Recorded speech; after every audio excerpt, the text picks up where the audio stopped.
Hi students, in this video let's learn about the trends in modern periodic table. So in the previous video we have understood the properties of periods and groups in the modern periodic table. So from the previous video we have understood that there are four types of elements that can be seen in the modern periodic table. The first type is the main group elements or representative elements seen in group 1 and 2 and from group 13 to 17. Transition elements are seen from group 3 to 12, and then we have the inner transition elements that are usually rare earth elements also called as lanthanides and actinides, and then we have the group 18 elements called as the noble gases. So these are the four different kinds of elements or types of elements that can be seen in the periodic table.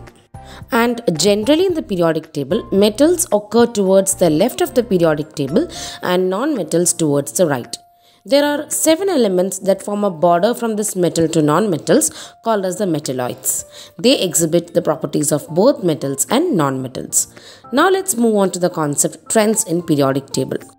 Certain properties of atoms like atomic size, electropositivity, electronegativity, metallic, non-metallic character show periodic variations within a group and period.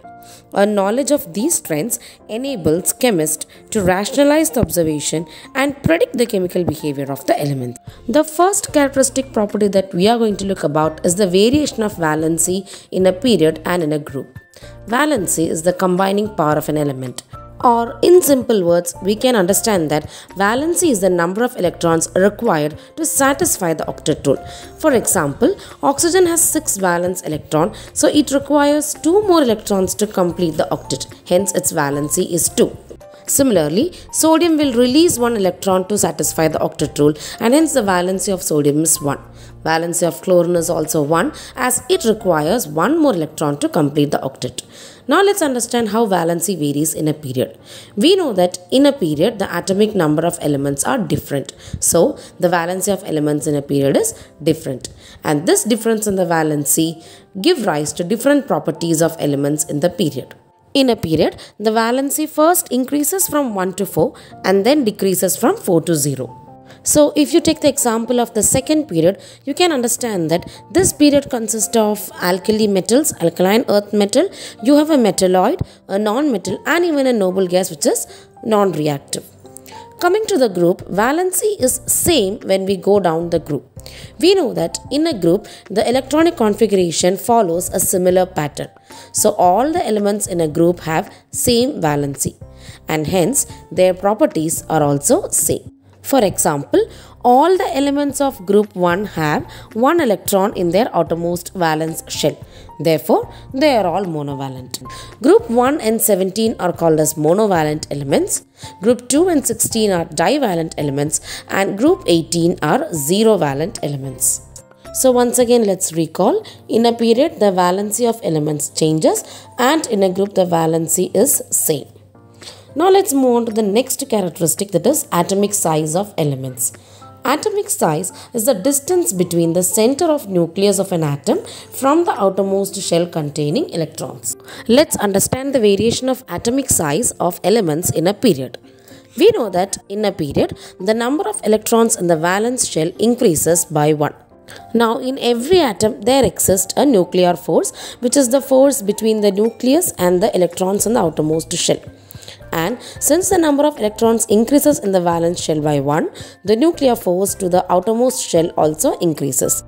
The shells come closer towards the nucleus owing to higher nuclear force. Hence, atomic radius in a period decreases from left to right. This is because of the increase in the nuclear force. As we move down the group, the number of electronic shells increases and therefore atomic size should increase. Also, the effective nuclear charge is less than the actual nuclear charge to the outermost shell. Hence, atomic radius increases from top to down when we move down in a group. Check the variation of atomic size in a period and in a group. You can see that in a group, the first element is the smallest in size, while in a period, the last element is the smallest in size. The next property that we are going to discuss is electronegativity. The tendency of an atom to attract electrons towards itself is known as electronegativity. In chapter 3 metals and nonmetals, we have learnt that metals release electrons and nonmetals accept electrons.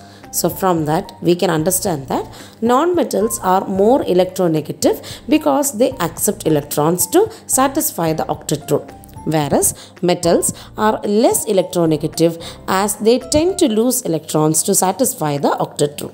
In the modern periodic table, metals are seen more towards the left side of the periodic table. Hence, electronegativity increases through a period when we move from left to right. What is the reason behind this? The reasons are same as the reason given for atomic size. In a period, number of valence electron increases as we go from left to right. Hence, the nuclear force increases and the shells come closer. So, when the shells come closer towards the nucleus, elements easily accept electron than releasing them. Hence, electronegativity increases in a period. Now, in a group, electronegativity decreases down a group. Let's check the reasons. We know that in a group, the number of shells increases as we go down. Hence, the nuclear force towards the outermost shell decreases. So, elements easily release electron to satisfy the octet rule. Hence, electronegativity decreases down the group. Electropositivity is exactly the opposite of electronegativity. It is a measure of an element's ability to donate or release electron. Already we know that metals release electron and non-metals accept electrons. Hence, metals are electropositive and non-metals are electronegative. And in the periodic table, electropositivity decreases through a period and increases down the group. The reasons are same as we have discussed for electronegativity. So, as we have understood the variation of electronegativity and positivity through a period and group, let's now understand how metallic and non-metallic character varies in period and group. In group, we have already learnt that there is an addition of shell as we go down through each element. Hence, the effective nuclear charge towards the outermost shell decreases. Elements easily lose electron from the outermost shell than accepting them. And elements that lose electrons are called as metals. Hence, metallic character increases down a group. This means that non-metallic character will decrease down a group. In a period, we have understood that the number of valence electrons increases in the outermost shell of consecutive members. Hence, the effective nuclear force towards the outermost shell increases and the shells come closer. So, elements will easily accept electron than releasing them. That means, in a period, as we go more towards the right, it is all non-metals. Hence, metallic character decreases along a period, and this indicates that non-metallic character will increase across a period. Here is the comparison of the different properties that vary in a group and period. Valency is same in a group and different in a period. Atomic size and metallic character and electropositivity increases down in a group and decreases across a period, whereas non-metallic character and electronegativity will decrease down a group and increase across a period. You can also recollect the trends in the periodic table by a diagrammatic representation like this. So that was all that we had to understand in this chapter, periodic classification of elements. After learning this chapter, let me ask you a question. Why do we need to care so much about the periodic table? This is because elements in the modern periodic table comprise everything in nature. By studying the elements, its arrangements in the atomic order, you can understand the properties of these elements, their relationship with each other, and also predict the properties of elements that are yet to be discovered. So, I hope that after watching this video, you have understood the various trends in characteristics of elements in the periodic table. Thank you for watching this video. If you like this video, hit the like button and share the video among your friends and family. Do show your love and support by commenting in the comment section and subscribing the channel. Also enable the bell icon to get the notifications as and when the videos are uploaded. Stay tuned and have a nice day.